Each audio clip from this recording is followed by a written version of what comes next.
Continuando con el dominio bacteria, vamos a caracterizar un grupo muy importante que es el de las cianobacterias. También este grupo está incluido en el estudio de las algas y se conocen vulgarmente como algas verde-azules y corresponderían al grupo de las cianofitas o cianofíceas.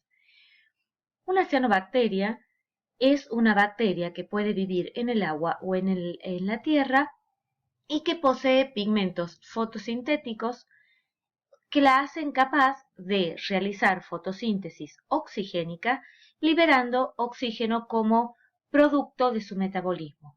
El prefijo ciano hace referencia al color azulado que poseen, llegando en sus colonias a un color azulado muy fuerte hasta el negro, hasta parecer negro, y también son conocidas como ya dijimos, como algas verde azules, y serían el único grupo de algas que presenta células procariotas.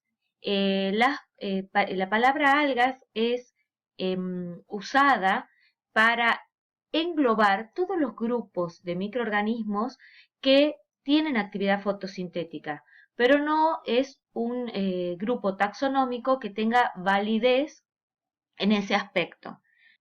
En el árbol filogenético del dominio bacteria, vamos a ver que las cianobacterias tienen un origen común con los cloroplastos, y de hecho este grupo ha sido tan importante en la historia porque fueron los primeros fotótrofos oxigénicos que posteriormente dieron origen a los cloroplastos que por endosimbiosis fueron incorporados en la célula eucariota moderna. Hagamos un poco de historia. Revisando o estudiando los estromatolitos, que son montículos formados por láminas de roca que contienen grandes cantidades de fósiles primitivos y restos antiguos de vida en la Tierra original, se consideran que había signos de actividad microbiana, que estos fueron los primeros signos de actividad microbiana, concretamente la formación de sedimentos y de sustancias que fueron utilizadas y transformadas por numerosos microbios. Actualmente esto estamos viendo acá, imágenes y fotografías de registros fósiles extraídas de estos estromatolitos. Actualmente también existen tapetes microbianos y estromatolitos, pero que no son fósiles, son actuales, en donde va a haber alternancia de rocas sedimentarias con bacterias púrpuras, por ejemplo, bacterias sulfatos reductoras, bacterias rojas y púrpuras y cianobacterias que van a ir formando estos tapetes y que representarían una forma actual de los estromatolitos fósiles. Recordemos un poco el momento histórico de la Tierra primitiva y surgimiento de este proceso metabólico tan evolucionado y tan importante que permitió el aporte de oxígeno a la atmósfera y la producción de sustancias orgánicas a partir de sustancias inorgánicas.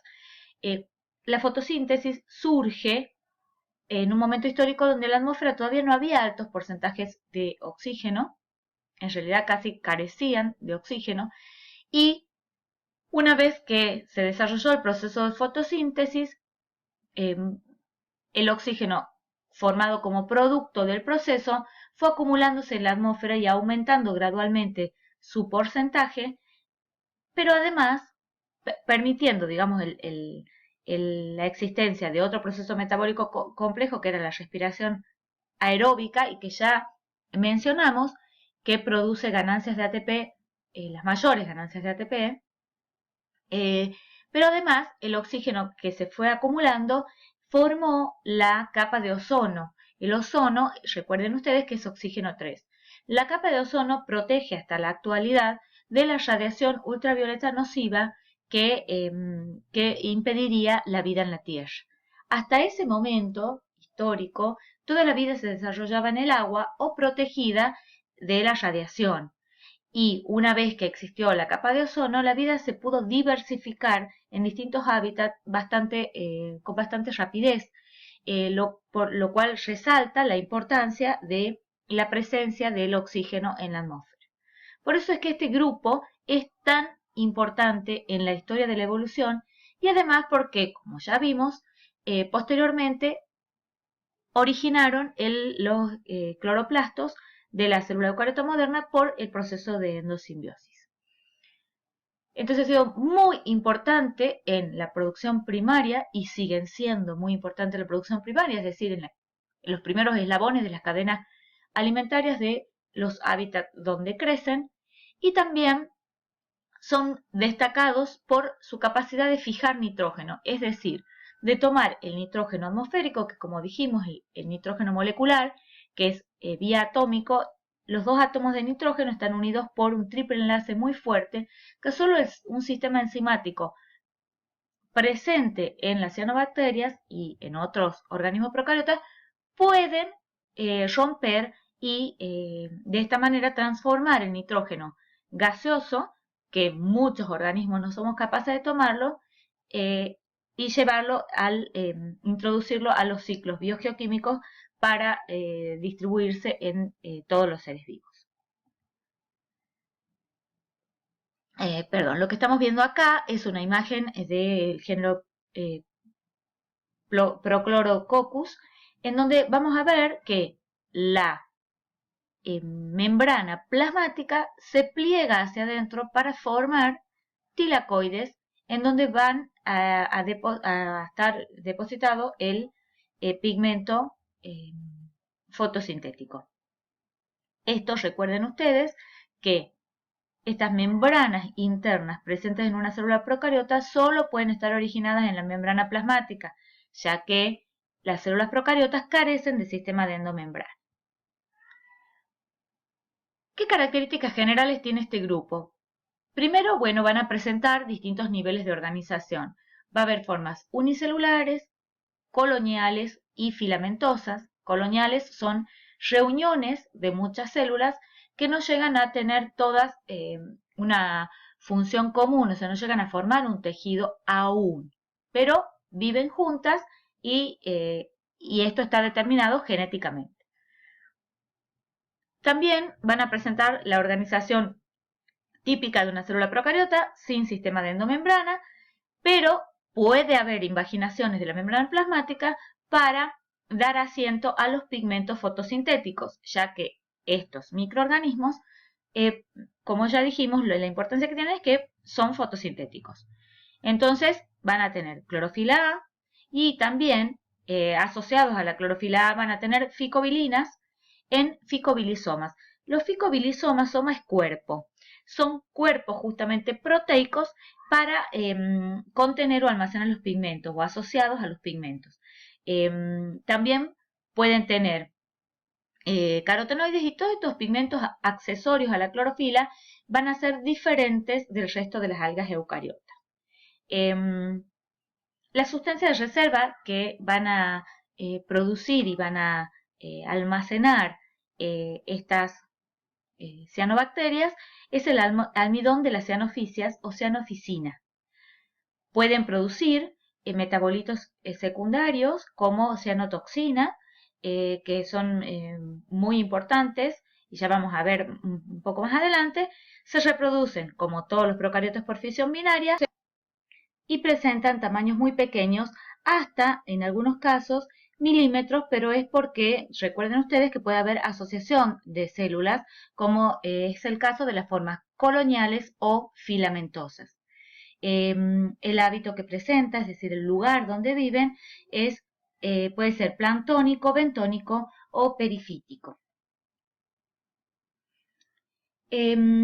¿Cómo está constituida esta célula procariota? Acá vemos una microfotografía en donde vamos a encontrar la membrana plasmática, por fuera de la membrana plasmática una pared celular, puede haber por fuera de la pared una vaina mucilaginosa, y dentro de la célula lo que podemos observar es la presencia de tilacoides, que son las invaginaciones, producto de las invaginaciones de la membrana plasmática, y también vamos a observar el material hereditario que no está rodeado por una envoltura nuclear.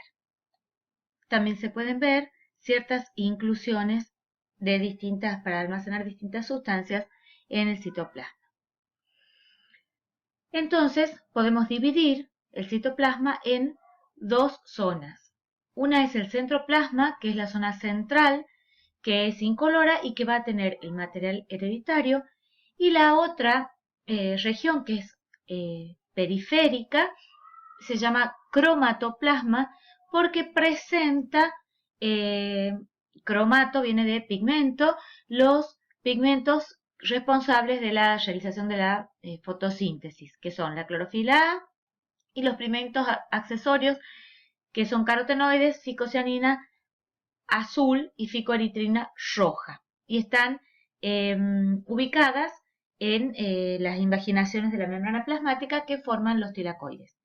El producto de reserva es una sustancia, un polisacárido complejo semejante al glucógeno animal que se denomina almidón de las cianofisias o cianoficina, y también puede haber proteínas. En las células de la cianobacteria, por fuera de la membrana, va a desarrollarse una pared celular que consta de un número variable de capas. Las capas internas, L1 y L2, que son más cercanas al protoplasto y están compuestas por peptidoglucano en un 50%. Y la capa más externa, que forma una multicapa fibrilar y mucilaginosa. En ocasiones, como ya dijimos, describiendo la imagen de la microfotografía, puede existir una vaina mucilaginosa secretada por la célula que puede presentar un grosor variable y ser estratificada o no, y también coloreada o no. Acá vemos el desarrollo de esa vaina mucilaginosa en una forma filamentosa y en dos formas filamentosas, nada más que en este caso tienen células prismáticas y en este caso tienen células más bien esféricas, y vemos el desarrollo de la vaina por fuera de la pared. La disposición, cómo están constituidos esos tilacoides o esas membranas que van a contener los pigmentos para realizar la fotosíntesis. Como dijimos, los pigmentos accesorios, que son la ficoeritrina de color rojo y la ficocianina de color azul, se van a disponer en cuerpos proteicos que forman estructuras especiales que se llaman ficobilisomas, que están adosados a la superficie membranosa del tilacoide y que van a permitir que en la microfotografía electrónica se observen de esta manera, como acúmulos sobre la membrana del tilacoide.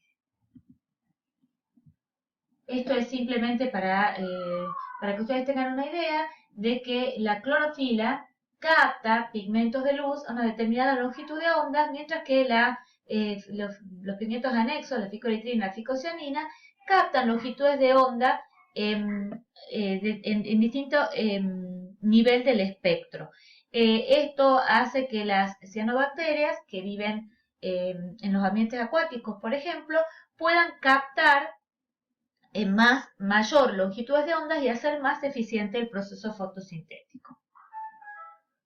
También, como dijimos, las cianobacterias pueden vivir en el ambiente acuático y requieren vesículas de gas para poder moverse en esos cuerpos de agua, ascendiendo o descendiendo, de acuerdo a si la vesícula se llena de gas o se vacía de gas.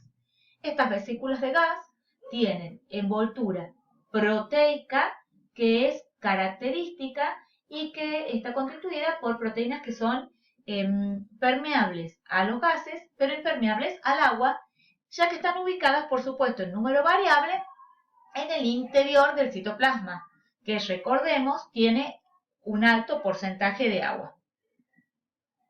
Acá vemos vesículas de gas que están pues vista de frontal y vista lateral, como presentan una estructura geométrica bien destacada, y la podemos ver en el interior de la célula cómo se presenta. En general en el microscopio se van a ver refringentes porque están vacías, están llenas de gases. cómo es la reproducción de las cianobacterias. Puede ser vegetativa o asexual, en este caso se va a dar por fisión binaria, porque se tratan de células procariotas. También puede haber fragmentación en el caso de las formas filamentosas. Un fragmento o pedazo de filamento puede servir para la propagación y el origen de un nuevo individuo. También hormogonios y hormocistes, que son los hormogonios, ya vamos a ver, son fragmentos de filamento, pero que están perfectamente determinados genéticamente y si se rodean de una pared gruesa forman hormocistes. Ambas funcionan como estructuras reproductivas. Y también puede haber reproducción por esporas y hay distintos tipos de esporas. Acinetos, que son esporas que pueden funcionar como también estructuras de resistencia, o endosporas o exosporas. En el caso de la fisión binaria, recuerden ustedes que es el tipo de división que van a tener las células procariotas, donde hay una duplicación del genóforo bacteriano y después una posterior separación del citoplasma en células hijas con el correspondiente origen de la pared. Acá vemos como en una microfotografía cómo ocurre la invaginación del citoplasma y en dirección opuesta hasta llegar a producir la fisión total en las dos células hijas. Como habíamos dicho recién, los hormogonios constituyen estructuras de reproducción, fragmentos de células que están bien diferenciados a partir de células especiales que contribuyen a la fragmentación y van a originar así talos hijos. Si estos fragmentos se rodean de una pared gruesa, pueden formar hormocistes. ¿Sí? Acá estamos viendo que son fácilmente observables los hormogonios, por ejemplo, en el género Limbia, porque están rodeados de una vaina mucilaginosa. Entonces quedan esos vacíos que permiten distinguir perfectamente el hormogonio. También puede haber esporas rodeadas de una pared muy gruesa que constituyen también estructuras de resistencia, que son los acinetos, y que van a presentarse con un contenido muy denso porque hay almacenaje de muchas sustancias. Además, tienen mayor tamaño que la célula somática normal. En este filamento también vemos presencia de heterocistos, que vamos a detallar enseguida, a continuación, y estos heterocistos son células especiales que pueden estar también rodeados por acinetos o no, y en este caso tienen importancia en la taxonomía, en la diferenciación o clasificación en géneros y especies. Bueno, acá tenemos el detalle de un acineto, en donde vamos a ver que el citoplasma se presenta muy denso, cargado de sustancias de reserva, con una pared muy gruesa.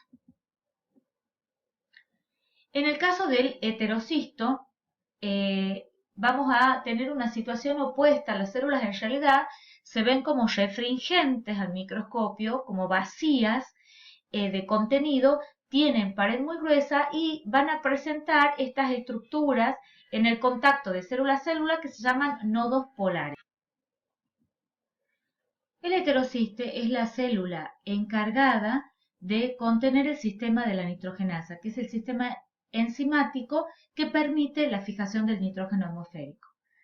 Esta actividad, que también ocurre en otras bacterias, va a ser específica justamente de procariotas, y este sistema enzimático tan preciso y característico es inactivado por la presencia de oxígeno. Por eso es que los heterocitos van a tener distintas protecciones, como por ejemplo las paredes gruesas y los nódulos polares, para evitar la presencia de oxígeno en la concentración en que está en el aire.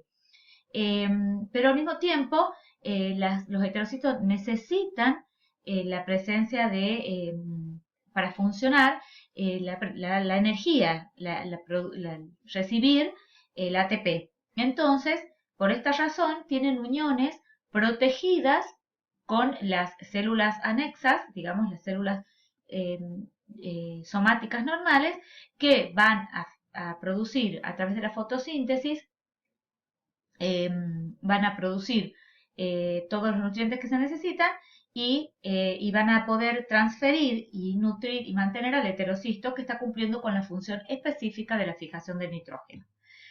También, en algunos casos, si bien es discutida la función, pero pueden actuar como puntos de fragilidad para que el filamento se fragmente y esos fragmentos funcionen para producir un nuevo individuo, es decir, tendrían una intervención en la reproducción.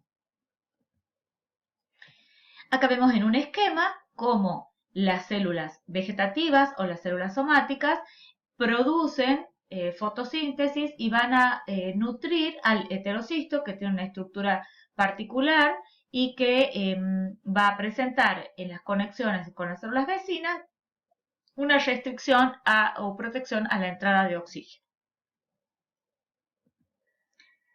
Y vamos a ver ahora los distintos grupos que puede haber en función de también su estructura somática. Tenemos el orden Cocales, que incluye formas unicelulares o coloniales, en donde hay agrupación de células por una vaina mucilaginosa. Tenemos los géneros representantes, que son, por ejemplo, Microcystis, que es uno de los géneros que van a ver ustedes y que van a ver en práctico y que están, por ejemplo, representados en la fuente de las tortugas. Acá tenemos una muestra de agua y las colonias en distintas fotografías donde se distingue perfectamente la reunión de las células por las vainas mucilaginosas. También vamos a observar formas del orden Nostocales, en donde vamos a encontrar organismos filamentosos que carecen de ramificación verdadera. Se van a reproducir mediante la formación de hormogonios porque son formas filamentosas y podemos distinguir en estos géneros tanto heterocistos como acinetos. Por ejemplo, los géneros que podemos observar en práctico son Nostoc y Anabaena. Acá vemos, por ejemplo, el género Anabaena, en donde vamos a distinguir perfectamente los heterocistos con sus nódulos polares de las células somáticas que realizan la fotosíntesis. Podemos distinguir en nuestras fotografías también el heterocisto, fíjense, y en el caso de una observación, una fotografía tomada directamente desde el microscopio, también podemos ver cómo se observan de forma refringente, porque recuerden que parece que su contenido es vacío, que no hay nada. ¿Por qué? Porque no carecen del citoplasma normal de una célula fotosintética. Acá vemos otro género representante del grupo, que es Nostoc. En su forma colonial se van a ver como unas formas mucilaginosas, la forma colonial, donde dentro están todos los filamentos del género representado y también fijan nitrógeno a través de heterocisto, que se lo ve con su forma característica. Acá vemos en el sustrato cómo se puede apreciar incluso su coloración o muy oscura hasta parecer de color negro. También podemos ver en práctico formas del orden oscilatoriales, que también son organismos filamentosos uniceriados sin ramificación verdadera.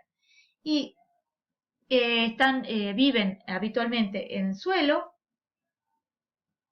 Y vamos a ver que pueden existir el género oscilatoria y limbia. En este caso, las células presentan una forma, cada célula presenta una forma prismática, a diferencia de los géneros anteriores, donde la célula era bastante esférica. Y fíjense que acá tenemos el género oscilatoria, que presenta la reunión de las células, pero que carece de vaina mucilaginosa rodeando esta asociación de células. Entonces, la asociación de células se denomina tricoma, mientras que si está rodeado por una vaina mucilaginosa, como es el caso de Limbia, el tricoma se denomina filamento, o sea, el conjunto de tricoma más la vaina mucilaginosa se denomina filamento. Y esa es la diferenciación que podemos observar entre el género Limbia y Oscillatoria. También dentro de este grupo, de este entreorden, podemos distinguir el género Spirulina, que se presentan con forma de filamentos espiralados y que se comercializa por su alto poder nutritivo a modo de vitamina y complejo proteico y se distribuye comercialmente, constituyendo un aporte vitamínico para el ser humano muy importante. También vamos a tener el orden estigonematales, que representan organismos filamentosos que a veces pueden ser multiseriados, fíjense como en la imagen, y que van a presentar ramificaciones verdaderas. Pero no vamos a ver representantes de este grupo en el práctico. ¿Qué relaciones evolutivas podemos destacar en el grupo? Por un lado, por todas las características que ya vimos y el tipo celular procariota que la conforman, forman una unidad natural con las bacterias. De hecho, son un grupo dentro del dominio bacteria. Y por otro lado, se van a relacionar con la rama de las eucarias, con las llamadas algas rojas, vulgarmente, por los pigmentos fotosintéticos que presentan, pigmentos fotosintéticos anexos que presentan, y también por la simplicidad de los cromatóforos y la no existencia de estados flagelados en ningún momento de su ciclo de vida. ¿Qué importancia, qué hábitat y qué importancia tienen las cianobacterias? Son mayormente acuáticas, con un amplio rango de salinidad y temperatura, pero mayormente pueden encontrarse en agua dulce, también sobre suelo, roca o distintas partes vegetales, siempre con alto contenido de humedad, y como vimos pueden formar distintas manchas incrustadas o almohadillas viscosas porque están rodeados de una vaina mucilaginosa tan importante. La coloración varía de el verde pasando por todas las gamas de azules hasta casi negras. Algunas especies van a formar asociaciones simbióticas. Las asociaciones simbióticas son relaciones de beneficio mutuo entre los participantes de la relación.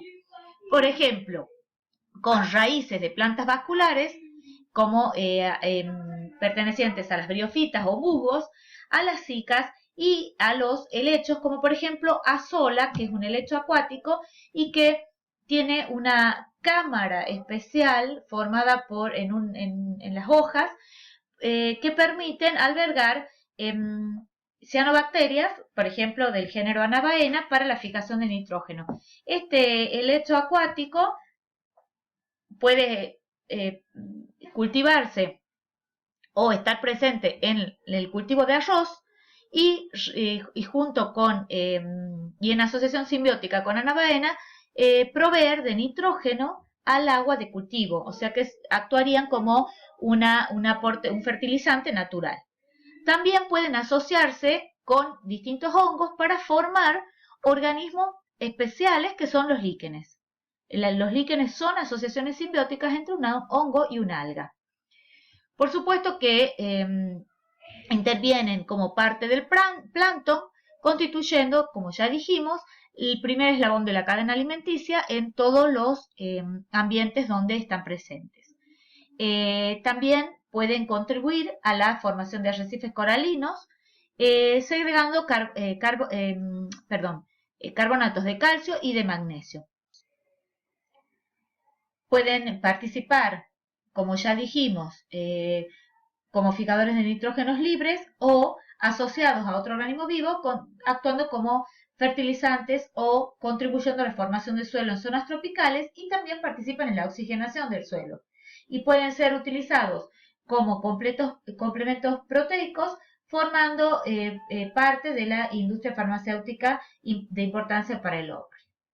Acá tenemos distintos ambientes donde podemos ver que van a estar presentes las cianobacterias, desde ambientes desérticos de altura hasta ambientes de alta humedad.